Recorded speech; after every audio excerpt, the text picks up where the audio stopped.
মানুষ পারে না এমন কোনো কাজ মনে হয় এই পৃথিবীতে নেই। আল্লাহ তাআলা প্রত্যেকটা মানুষের মধ্যেই কোনো না কোনো প্রতিভা দিয়েই কিন্তু তৈরি করেছেন।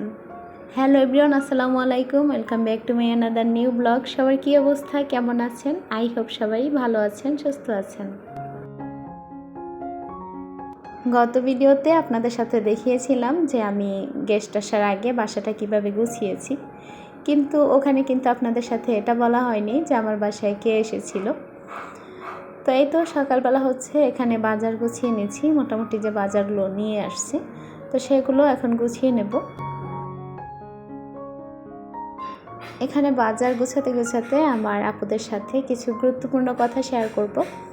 সেটা হচ্ছে এই যে আমরা যে আপুরা ইউটিউবে কাজ করছি, বিশেষ করে যারা সংসার লাইফ কাটাচ্ছি, আমাদের কিন্তু বলতে গেলে সারাদিন যে ভিডিও আপলোড করার যে একটা চিন্তা থাকে মাথায়, যে ভূতটা চেপে বসে থাকে, এর জন্য কিন্তু আমাদেরকে অনেক কষ্ট করতে হয়।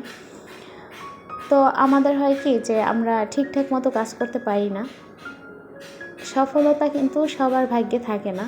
আমি গত ভিডিওতে বলেছিলাম যে একমাত্র পরিশ্রমী পারে কিন্তু সফলতার দরজায় নিয়ে দাঁড় করাতে, কিন্তু তার মধ্যেও কিন্তু অনেক কথাই থেকে যায় যে আমরা সঠিক পথটা আসলে খুঁজে বের করতে পারি না।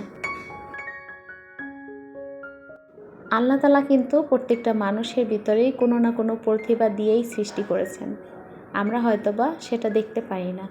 অনেক সময় আমরা অক্লান্ত পরিশ্রম করে যাচ্ছি, যে কোনো কাজই বলেন, ইউটিউব বলেন কিংবা অন্য কোনো প্ল্যাটফর্ম, সেখানে অক্লান্ত পরিশ্রম করে যাচ্ছি, কিন্তু কখনো নিজের প্রতিভা নিজে খুঁজে বের করতে পারি না। তো আমাদের সবারই উচিত কিন্তু যে যে কাজটা আমি ভালো করতে পারি সেই কাজটা নিয়েই পরিশ্রম করা। আর আমরা এগুলো বুঝতে পারি না বিদায় কিন্তু আমরা কোনো একটা সময় গিয়ে থমকে যাই। এখানে কিছু মাছ নিয়ে আসছি, ইলিশ মাছ আর সেই সাথে মুরগি। তো যেহেতু বাসায় গেস্ট আসবে এজন্য কিন্তু এই সকালে বাজারগুলো নিয়ে আসছে। গেস্ট এখনও আসেনি, আস্তে আস্তে হয়তো বা দুপুর গড়িয়ে যাবে। তো মোটামুটি এখানে বাজারগুলোকে গুছিয়ে নিচ্ছি আর সেটা আপনাদের সাথে একটু একটু করে শেয়ার করছি। আমি আমার আগের পুরনো চ্যানেলটাতে যখন কাজ করেছিলাম তখন কিন্তু আমি ইউটিউব সম্পর্কে কোনো কিছুই জানতাম না।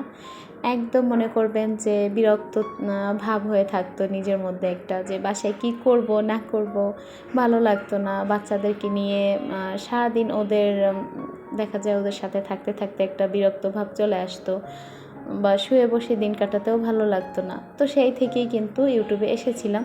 তো ওখানে না আমি ইউটিউব সম্পর্কে আসলে কোনো কিছুই জানতাম না। তো ওখানে কিছু না জানার কারণে হয়েছিল কি যে কোনো কিছু না জেনে বুঝে যদি কোনো কাজ আপনি করতে চান, সেখানে কিন্তু হাজারটা বিপদ, তারপরে বাধা, সেগুলো কিন্তু আসবে, আর সেগুলো অনেক সময় কিন্তু আমরা কাটিয়ে উঠতেও পারি না। তো ওখানে আমি যেহেতু কয়েকটা বছর কাজ করেছি, 2 থেকে আড়াই বছর, তো ওই 2 থেকে আড়াই বছরে না আমি মোটামুটি কিছুটা আর কি শিখেছি ওখান থেকে। এখানে কিন্তু আমি কথা বলতে বলতে বেসিনটা পরিষ্কার করে নিয়েছি। আর গ্যাসের অবস্থা কি বলবো সেটা তো আপনারা সবাই জানেন।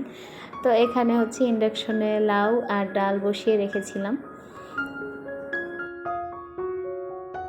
তো ওই চ্যানেলটা যখন বাদ দিয়েছিলাম তখন আমার সত্যি কথা বলতে আমার অনেক কষ্ট হয়েছিল।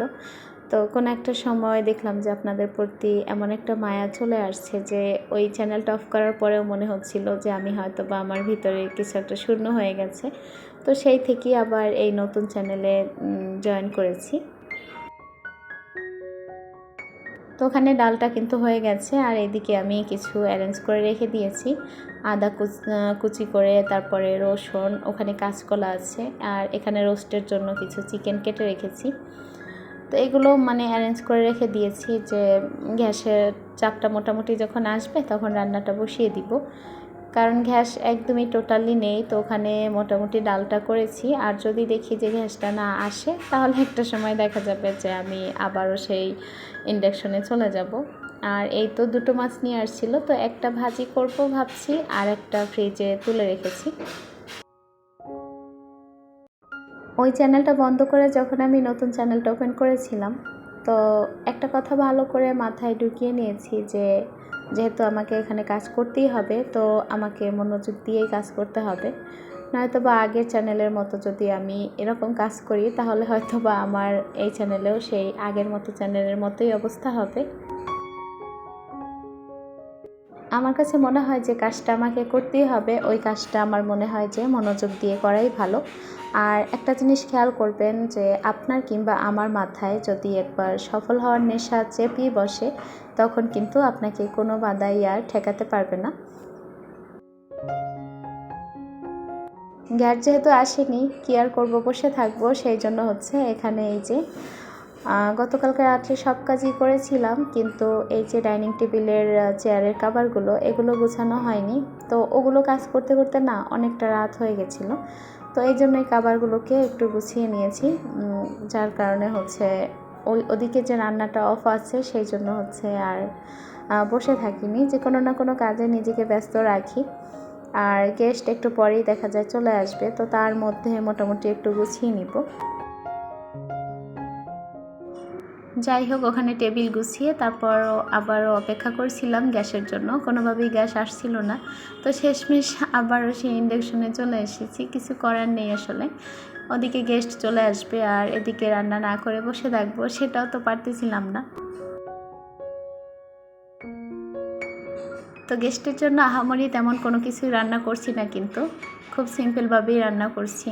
আর মধ্যবিত্ত ফ্যামিলিতে আসলে ওই রকমভাবে যে মেহমান আসলে যে খুব বেশি করে আয়োজন করব এরকম কিন্তু না, খুব সিম্পলভাবেই কিন্তু মেহমানের জন্য আয়োজন ছিল।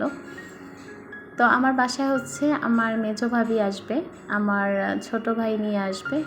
আমার মেজো ভাইয়া হচ্ছে ইতালিতে থাকে, গত অনেক বছরই হয়েছে থাকে, কিন্তু ভাবিকে নেওয়া হয়নি। তো ভাবির ভিসা হয়েছে আর কি, এই জন্য হচ্ছে আগামীকাল রাত 4টাতে ফ্লাইট। তো আমাদের বাসা হয়ে তারপর হচ্ছে সে যাবে আর কি। তো তেমন কোনো কিছু রান্না করছি না, কিন্তু খুব সহজভাবেই সিম্পল রান্না করছি। ভাবি আসার আগেই বলছে যে আমার কিন্তু কোনো কিছু খেতে ইচ্ছা করে না, তুমি কোনো কিছু রান্না করবে না, আমার জন্য আলু ভর্তা, ডাল এগুলো রান্না করলে আমি বেশি খুশি হব। তো যাই হোক, মেহমান আসলে যে আলু ভর্তা ডাল খাওয়াবো সেটাও তো শোভা পায় না। তো খুব সহজভাবেই যেটা আর কি রান্না করা যায় সেটাই রান্না করেছি। আর গ্যাসের অবস্থা এতটাই খারাপ যে এর মধ্যে যে মেহমানের জন্য কোনো কিছু নিজের থেকে বাড়িয়ে করব, ওই অবস্থাটাও আসলে ছিল না। ভিডিওতে কথা বলতে বলতে একটা কথা কিন্তু বলতে ভুলেই গেছি, যারা এইমাত্র আমার ভিডিওটি দেখা শুরু করেছেন কিন্তু একটা লাইক দিতে ভুলে গিয়েছেন, প্লিজ একটা লাইক দিয়ে ভিডিওটি কন্টিনিউ করবেন। যারা আমার চ্যানেলে আজকে নতুন ভিজিট করেছেন, আমার ভিডিও দেখতে দেখতে ভিডিওর কোনো অংশ যদি আপনার মন ছুঁয়ে যায়, চাইলে আমার চ্যানেলটি সাবস্ক্রাইব করে আমার পাশেই থাকতে পারেন। আমি যখন এই ভিডিওতে ভয়েস দিছিলাম তখন কিন্তু আমার বাসায় গেস্ট অলরেডি চলে আসছিল, কারণ এটা তো গতকালকের ভিডিও, এই জন্য। আর আমি কিন্তু ভিডিওতে খুব আস্তে আস্তে কথা বলতেছিলাম, হয়তো আপনাদের শুনতে একটু বিরক্ত লাগবে, তারপর প্লিজ একটু মানিয়ে নেবেন। তো ওখানে হচ্ছে ইলিশ মাছটা ভাজি করে উঠিয়ে নিয়েছি, তারপরে মোটামুটি দেখলাম কি যে হালকা গ্যাস চলে এসছে, তো ওখান থেকে আবারও চলে এসেছি রান্নাঘরে। তো এভাবেই সারাদিন চলছে আর কি রান্না, কি আর করার।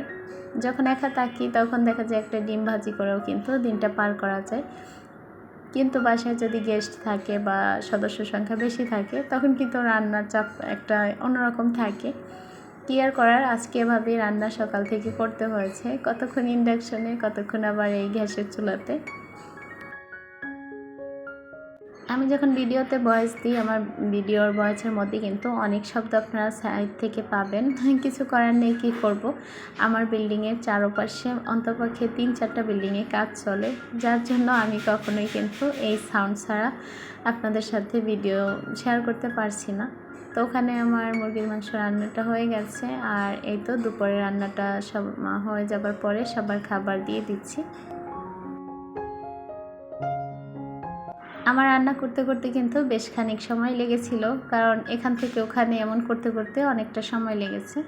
তো যাই হোক, এখানে হচ্ছে এই তো সন্ধ্যাবেলা গেস্ট আসছিল সকালে, তো এই যে খাবারগুলো নিয়ে আসছিল সেগুলো আর বের করা হয়নি, তো এখন একটু বের করে নিয়েছি আর সেই সাথে আপনাদের সাথে একটু শেয়ার করছি আর কি। দুপুরবেলা ভাবি যখন আসছিল, আসতে আসতে 2:30 থেকে 3টার মতো বেজে গিয়েছিল। তো ওই সময় না আর কোনো নাস্তা পানির ব্যবস্থা করা হয়নি, কারণ ভাবি এসে বলছে যে আমি এখনই গোসল করে তারপর হালকা পাতলা একটু খাবো, তারপর রেস্ট নিব। তো ওই জন্য আর নাস্তা পানির না তেমন কোনো অ্যারেঞ্জ করা হয়নি। আর এই যে খাবারগুলো, এগুলো ভাইকে পাঠিয়ে সন্ধ্যাবেলায় ভাবি আনিয়েছিল, তো যার জন্য আর কি আপনাদের সাথে একটু শেয়ার করছি। কথা বলতে বলতে ভিডিওর শেষ অবধি চলে এসেছি। জানি না আমার ভিডিও আপনাদের কাছে কেমন লাগবে।